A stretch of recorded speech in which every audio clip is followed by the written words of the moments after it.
यही बात आज आपके 100 रुपये के ऊपर आपको दिखाई देती है, जिसे अंग्रेजी में कहते हैं promise to pay the bearer the sum of 100 rupees. उसके नीचे रिजर्व बैंक के गवर्नर अपने हस्ताक्षर कर देते हैं और कहते हैं कि भाई ठीक है, मैं वचन दे रहा हूँ। अब ये जो सुनारों की व्यवस्था थी, जब लोग उनके पास अपना सोना चांदी जमा करने आया करते थे, तो सुनारों को एक बात समझ आई कि भाई जब हमारे पास 100 लोग अपना मान लीजिए 10-10 तोला सोना जमा करने आते हैं, तो इसमें से उन्होंने क्या है देखा कि भाई ये जो हमारे पास 100 तोला सोना जमा है, इस 100 तोले में से अधिकतर क्या होता है कि बस 10% लोग ही अपना पैसा वापस लेने आते हैं। मान लीजिए 10 लोगों ने अपना सोना जमा किया था, 10 में से कोई एक ही आदमी अपना सोना लेने आता है, बाकी का सोना बस ऐसे ही हमारे पास रखा रहता है। भाई किसी के घर में शादी हो गई या किसी को अचानक से ज़रूरत पड़ गई, वही व्यक्ति सुनार के पास आता था कि भाई ये मेरी पर्ची लो और मेरा सोना वापस कर दो। तो सुनार ने क्या देखा कि भाई एक बारी में तो मेरे पास बस 10% आदमी ही आते हैं, अगर 10 लोग हैं तो एक आएगा, 100 है तो 10 आएंगे। इस हिसाब से उसके पास लोग पैसे लेने आते थे। तो उसे क्या लगा कि भाई ये जो 90% मेरे पास पैसा रखा हुआ है, 10% से अलग जो 90% रखा हुआ है, इस 90% को मैं क्यों ना कर्ज पर दे दूं और उस कर्ज देने के बाद उस पर क्यों ना ब्याज कमा लूं। तो ये जब चला कि उसके दिमाग में आई, वहां से इस चीज का निर्माण हुआ। इसी को, इस प्रक्रिया को, इस पूरी प्रक्रिया को, ये जो 10 तोला अपने पास रख के बाकी 90 को दे देना, अंग्रेजी में से कहते हैं फ्रैक्शनल रिजर्व बैंकिंग।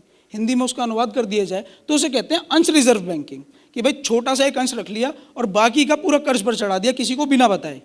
जैसे कि एक किराए का मकान है और आप उसके पास गए कि जी मैं यहाँ पे किराए पे रहना चाहता हूँ, और किराए पे उसने पूछा भाई कैसे कैसे आपका शेड्यूल है, आपने बताया कि जी मैं दिन भर तो बाहर ही रहता हूँ, रात को यहाँ पे सोने आता हूँ। ऐसे ही उस एक और आदमी उसके पास गया कि जी मकान खाली है, उसने बोला जी बिल्कुल खाली है, आप बताओ कैसे आपका शेड्यूल है। उसने कहा कि जी मैं रात में काम करता हूँ, दिन में नहीं रहता। उसने कहा कि ठीक है आप भी रह लो, और दोनों को ही नहीं, उसने दोनों को रख लिया और दोनों को ही नहीं पता कि भाई यहाँ पे मेरे अलावा और भी कोई रह रहा है। इसी प्रक्रिया को अगर हम बैंकिंग की भाषा में समझे तो उसको कहते हैं अंश रिजर्व बैंकिंग, कि भाई जो लोगों का 90% लोगों का जो पैसा बैंक के पास रखा था, वो उसने लोगों को बिना बताए ही कर्ज पे देना शुरू कर दिया, और लोगों को, दूसरे लोगों को जिनको पैसे की जरूरत थी। तो इसी प्रकार जब इस प्रक्रिया को, और इन लोगों को कहते थे मनी चेंजर्स, इन लोगों को, इस प्रक्रिया को कहते थे अंश रिजर्व बैंकिंग, और इन लोगों को कहा जाता था मनी चेंजर्स। अब हम ये समझते हैं कि ये जो अंश रिजर्व बैंकिंग की प्रक्रिया है, ये है क्या असल में, ये चलती कैसे है। अभी बताने में तो आपको शायद उतना नहीं हो, लेकिन जब मैं इसको लिख के समझाऊंगा थोड़ा सा, तब आपको समझ आएगा कि ये आंकड़ों का खेल क्या है, इसके अंदर कैसे ये पूरे के पूरे पैसे को खुद बना लेते हैं बैंक। मान लीजिए ये एक पूरा चार्ट है जिसके अंदर हमारा जमा राशि है, हमारी रसीद है जो वो काट के देता है, और एक मनी सप्लाई है, रिजर्व है, और वो लोन कितना देता है और उस पर वो ब्याज कितना लगा रहा है। इस तरीके के कुछ खांचे हैं। मान लीजिए उस सुनार के पास लोग 100 तोला चांदी जमा करने के लिए आए, लोगों ने उसके पास आप इस 100 तोला चांदी जमा कर दी। अब सुनार क्या करता था, सुनार अपने पास, सुनार उसको 100 रुपये की रसीद काट के दे दी आदमी को कि भाई किसी ने 100 तोला की जमा करी या 10 अलग अलग लोगों ने 100 तोला जमा करी, तो उनको उसकी रसीद काट के दे दी। अब उसके अंदर क्या हुआ, फिर जो मनी सप्लाई है वो पूरा 100 रुपये है, पूरा 100 ही बोला जाएगा जो मनी सप्लाई है एक तरीके से। अब सुनार ने क्या किया, उसने उसका बस 10 तोला चांदी अपने पास रख ली, 10 तोला चांदी अपने पास रख ली। बाकी का उसने क्या किया, 90 उसने कर्ज पर दे दिया। 100 तोला चांदी में से जो उसने अपने पास 10 रख ली, सिर्फ ये सोच के रखी कि भाई अगर कोई आएगा मेरे पास 10 तोला मांगने के लिए तो उसको दे दूँ। जिस प्रकार आज आप बैंक के पास जाते हैं अपना ATM से कैश निकालने या फिर बैंक से पैसा निकलवाने, जितने % आज लोग जाते हैं उतने ही % लोग तब जा रहे थे अपना चांदी या सोना लेने के लिए इन सुनारों के पास। तो उसी हिसाब से उसने 10% अपने पास रखी, बाकी का 90 फिर से कर्ज पर दे दिया किसी को बिना बताए। उन लोगों को नहीं पता कि उनका पैसा कर्ज पर दे दिया गया। अब जब उसने वो 90 दिया, तो अगर हम उस पर ब्याज माने 6% भी, तो 6% ब्याज के हिसाब से ये हो जाता है 5.4, वो ब्याज पूरा का पूरा उसका।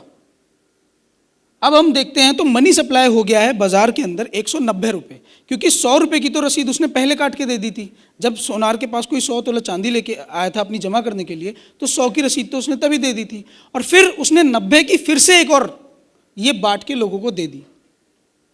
तो मनी सप्लाई हमारा हो गया पूरा 190 रुपये। अब मनी सप्लाई बढ़ गया, जो कभी 100 था वहाँ पर 100 था, अब वो बढ़ के हो गया 190। मनी सप्लाई अपने आप बढ़ गया हवा के अंदर। पैसा असल में हमारे पास 100 तोला चांदी ही है, लेकिन मनी सप्लाई हमारे पास अब खातों में दिखा रहा है 190 रुपये।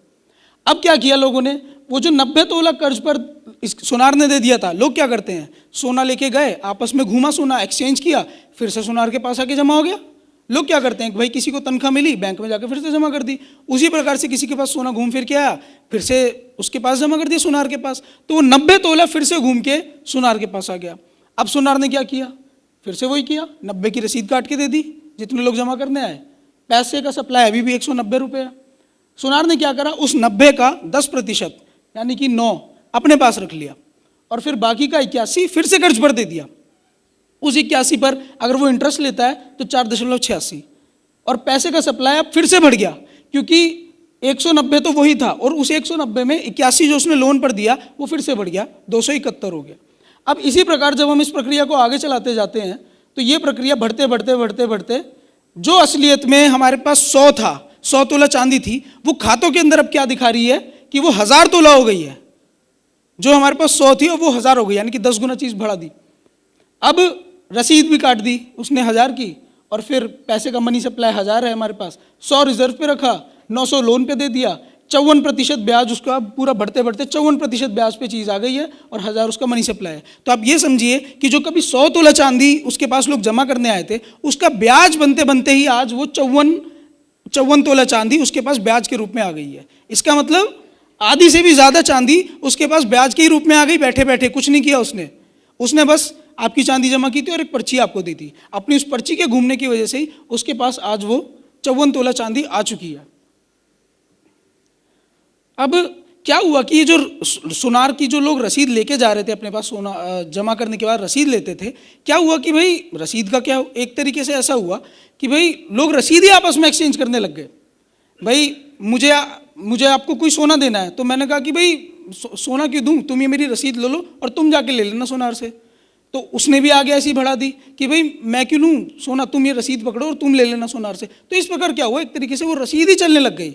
सोनार की जो हस्ताक्षर की रसीद थी वही समाज में चलने लग गई। जिस प्रकार आज पैसा चल रहा है हस्ताक्षर किया हुआ, उसी प्रकार वो सोनार की रसीद ही चलने लग गई पूरे समाज के अंदर।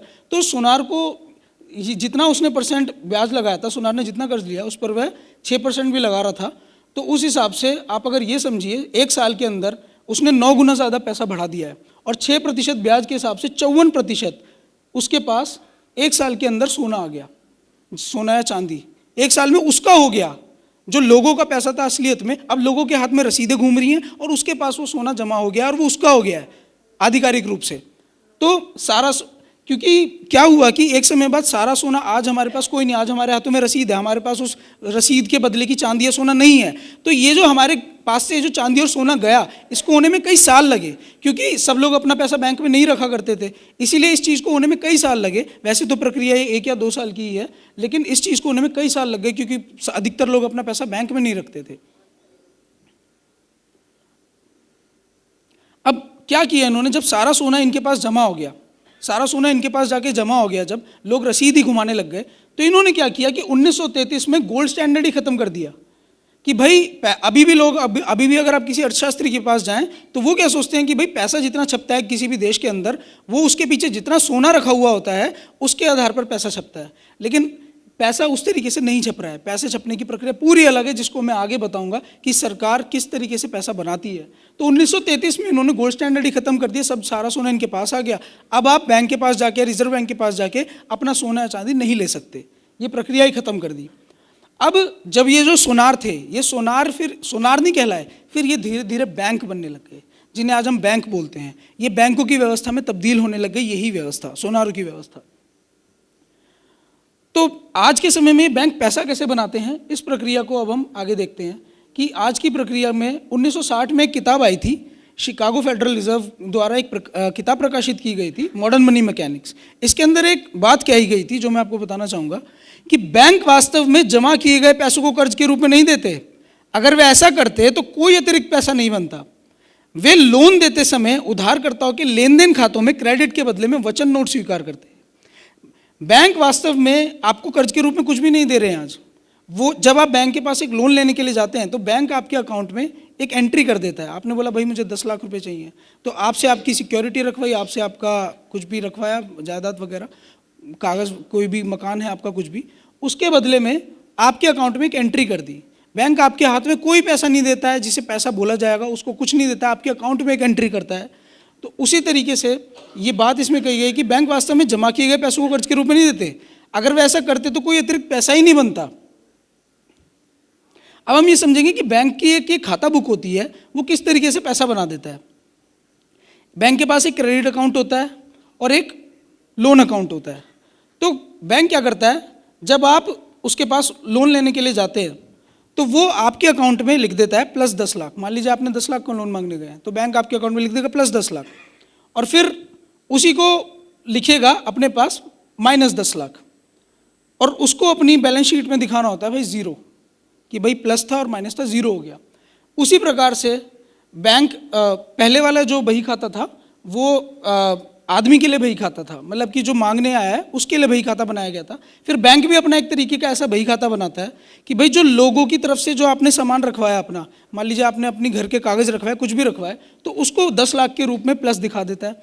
और फिर जो बैंक अपने पास उसको क्या मानता है, लायबिलिटी मानता है, तो बैंक उसको अपने पास माइनस 10 लाख दिखाता है, जिसका उसका कुल उसे दिखाना होता है जीरो, कि भाई हमने प्लस कर दिया था और माइनस कर दिया था। जब आप चुका देंगे तो बैंक इसको जीरो लिख देगा कि भाई ठीक है, आपने सारा पैसा अपना चुका दिया ब्याज सहित, इसको मैं जीरो कर देता हूँ।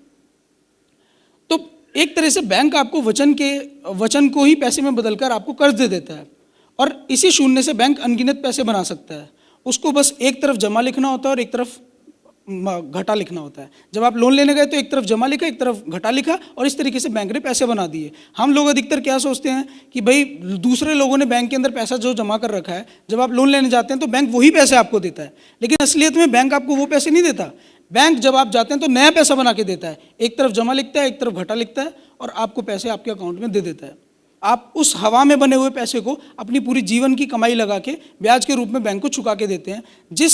जिस पैसे का बनाने का अधिकार बैंक को नहीं था, उसी प्रकार जैसे सोनार को आप ब्याज चुका रहे थे, जिस ब्याज को लेने का उसके पास कोई अधिकार नहीं था।